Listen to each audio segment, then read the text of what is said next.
Good morning, all. Suburban Sentinel here, coming to you once again from very deep inside the Arabian Peninsula. Hanging out for a few minutes with my orphan transplants. A drama-free morning, thank God. Everybody's doing okay. No one's trapped anywhere.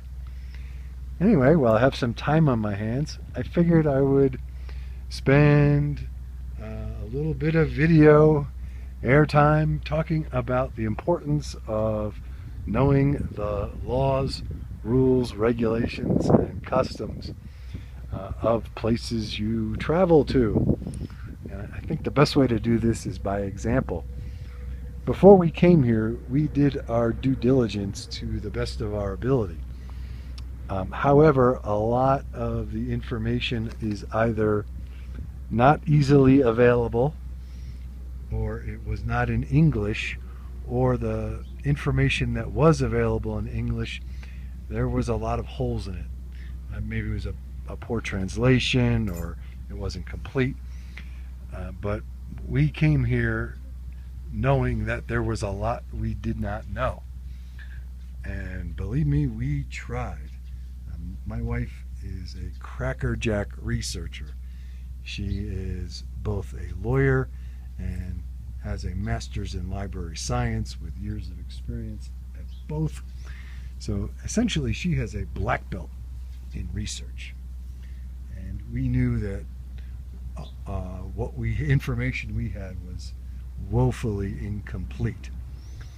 So one of the things we did when we first got our feet firmly planted is we went out and hired a lawyer who spoke English, but of course who knew the laws, customs, and a native. And that was not easy to find. We actually had to fly to another city for our appointment. And I think that effort was well worth it. When we told a few people what we were doing, the usual reaction is, oh, you're paranoid, you're crazy, you Yanks, you waste money like it's nothing, why do you bother? Well, you know what? Not knowing what you don't know is very dangerous. So I went with a big list of questions, and so did my wife, and we spent a few hours and spent a few $100, and I believe it was well worth it. And so let me give you a little story about one of the people who said, oh, you're wasting your money. Now, this is actually a rather big, involved story, so I'm just going to tell you a little piece of it. He was driving and got into a car accident. Certainly not unusual here. After 40 years of a clean driving record at home, I've been in 5 accidents here in just a few years. Crazy. Anyway, I digress. So this guy was involved in a motor vehicle accident, and it was fairly serious. Thank God there were no fatalities, but it was a fairly serious accident with injuries. And the police found drugs in his car. Now, it's not what you think. They were prescription drugs that he was taking, and everything was on the up and up. It wasn't, the drugs was not a factor in the accident. He wasn't holding an inordinate amount of it. He had prescription for it at home, and that was the key. One of the things the lawyer told us is that if you take scripts for anything here, make sure you have a copy of the script. So when we heard that, I'm fortunate. I feel very blessed that at T plus 50 years and counting, a little more than 50 years now, I don't take any scripts. My wife does, but it's only an asthma inhaler, so it's really not a big deal. It's not opioids or anything like that. It's just a rescue inhaler for asthmatics. So when the lawyer told us, we had the script to bring. We had the script with us to bring it into the country. So we went to a translator, a certified translator, and had the script. We not only made copies of the script, but we had a certified translation of the script into Arabic, because of course our script was in English. And we keep copies of that at home, in the car, and then we taped copies to the inhaler itself. Now, a lot of people would say that's overkill, blah, blah, blah.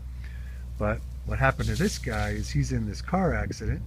He's got an opioid type script, which is legitimate, or was legitimate. But guess what?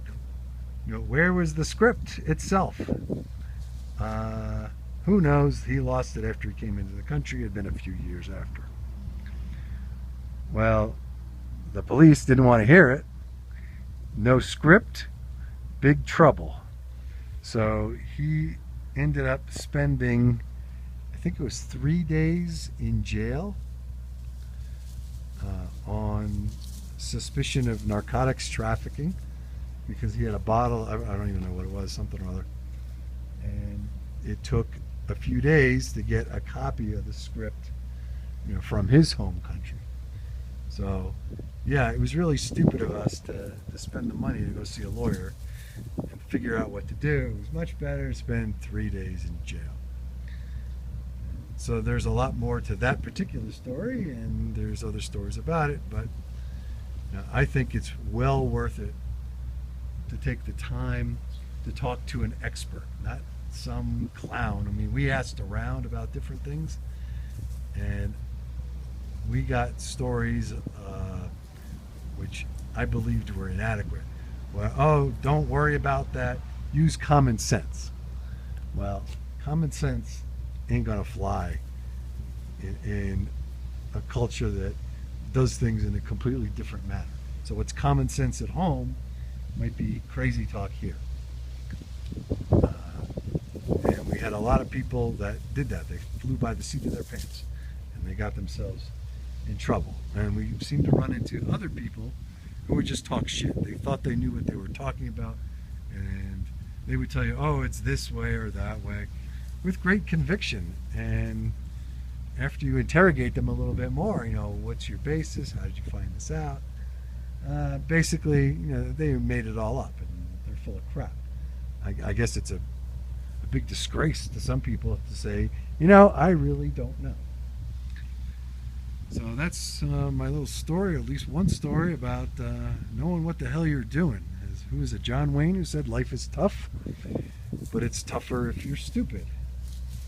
So we spent some money, and I think it was well worth it, because I don't want my wife or myself or anyone else going to jail over a rescue inhaler or anything as trivial as that. But here, it's not trivial. So you got to know what you're doing. Right, old man? So I don't have to worry about stuff like that. It's going to worry about eating and playing. All right, Suburban Sentinel, I'm out for now.